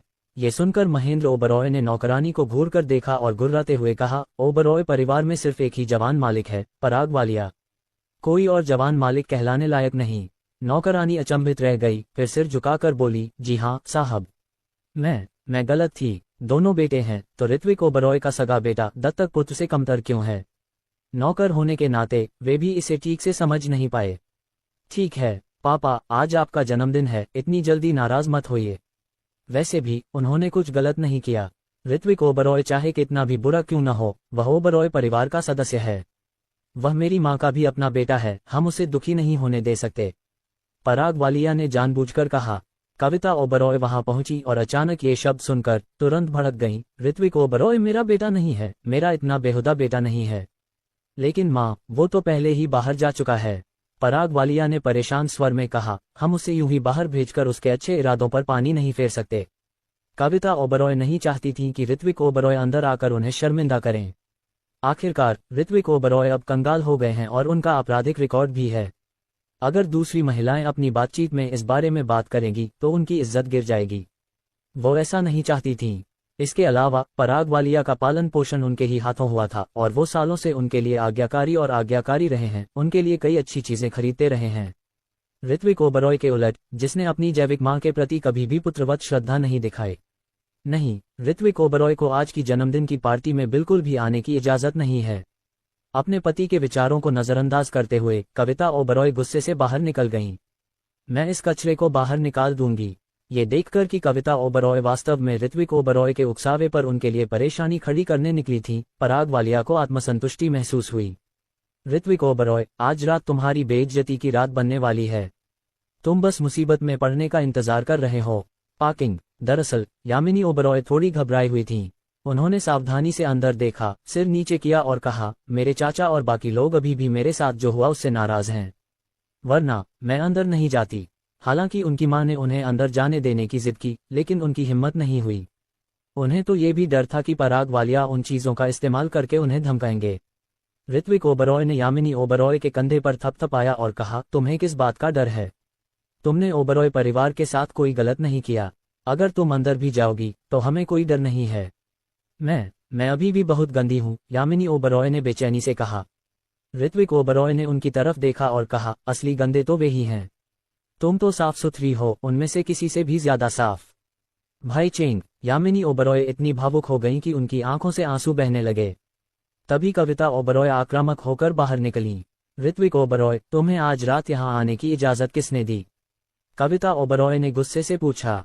क्या तुम्हें अपनी सीमाओं का भी अंदाजा नहीं है? ऋत्विक ओबरॉय को अपनी जैविक मां के सामने जरा भी एहसास नहीं हुआ। जब वह ओबरॉय परिवार में लौटा तो मां उसे नापसंद करने लगी। वह अक्सर समझ नहीं पाता था कि उसकी मां ने उसे जन्म क्यों दिया था। अगर तुम उसे बेटे के रूप में नहीं चाहते तो तुम्हें पहले ही फैसला कर लेना चाहिए था। अब सबको दुखी क्यों कर रहे हो? बोलो। ऋत्विक ओबरॉय, मैं तुमसे एक सवाल पूछ रही हूँ, क्या तुम गूंगे हो? कविता ओबरॉय ने चिढ़कर कहा। ऋत्विक ओबरॉय ने भावशून्यता से कहा, मुझे राष्ट्रपति ओबरॉय ने बुलाया था। ऐसा कैसे हो सकता है? तुम्हारे पिता तुम्हें अंदर आने देने के बजाय मरना पसंद करेंगे। कविता ओबरॉय ने अविश्वास व्यक्त करते हुए कहा। उनकी नज़र में ऋत्विक ओबरॉय बेशर्मी से ऊपर आने की जिद कर रहे थे, इसलिए उन्होंने कुछ और नहीं कहा। पलटकर अंगरक्षकों से कहा, तुम सब यहाँ क्यों खड़े हो? इस निकम्मे को यहाँ से निकालो। आज की जन्मदिन की पार्टी बहुत खास है, वह आकर कोई उपद्रव नहीं कर सकता। आदेश मिलते ही काले कपड़ों में अंगरक्षकों ने तुरंत उन्हें घेर लिया। ऋत्विक ओबरॉय की मुट्ठियां थोड़ी भींची हुई थीं, किसी भी पल वार करने को तैयार। लेकिन आखिरकार किसी ने उन्हें रोकते हुए कहा, ऋत्विक ओबरॉय मेरा पोता है। वह ओबरॉय परिवार के भोज में शामिल होने आया है, तो क्यों नहीं? ये दादाजी ये हैं। टैंक सूट पहने और बेत के सहारे दादाजी ये काफी खुश थे। खासकर ऋत्विक ओबरॉय को देखकर वे काफी खिले हुए लग रहे थे। उनके आते ही कविता ओबरॉय अब और भड़कने की हिम्मत नहीं कर सकी और केवल आज्ञाकारी ढंग से बूढ़े व्यक्ति को समझाने के लिए आईं। पापा, मुझे बस डर है कि अगर ऋत्विक ओबरॉय अंदर गया तो हमारे ओबरॉय परिवार को बदनाम कर देगा। मैं जो कुछ भी कर रहा हूँ वह ओबरॉय परिवार की भलाई के लिए है। पराग वालिया को वहां आने देना बहुत शर्मनाक होगा। बूढ़े मास्टर ये ने व्यंग्य किया। पराग वालिया अलग है, वह अब हमारे परिवार का कारोबार बहुत अच्छी तरह से संभाल रहा है। लेकिन ऋत्विक ओबरॉय ने कुछ नहीं किया है। मुझे ऋत्विक ओबरॉय जैसा बेटा नहीं चाहिए। कविता ओबरॉय के शब्द ऋत्विक ओबरॉय के प्रति तिरस्कार से भरे थे। लेकिन बूढ़े मास्टर ये ने उसे घूरते हुए कहा, क्या तुम्हें लगता है कि ये चेंग तुम्हारा बेटा बनना चाहता था? उसके पास ओबरॉय परिवार में पैदा होने के अलावा कोई चारा नहीं था। और क्या तुमने ऋत्विक ओबरॉय को परिवार संभालने का मौका भी दिया? तुमने उसे कुछ नहीं दिया, फिर भी तुम उसे नीचा दिखाने की हिम्मत करते हो। अंधों का झुंड। बूढ़े के कठोर शब्दों से आहत महसूस करते हुए कविता ओबरॉय की आंखें लाल हो गईं। पिताजी, आप मुझसे ऐसा कैसे कह सकते हैं? मैं ओबरॉय परिवार की बहू हूँ। ऋत्विक ओबरॉय अभी भी मेरे ओबरॉय परिवार का पोता है और आपने उसके साथ अच्छा व्यवहार नहीं किया।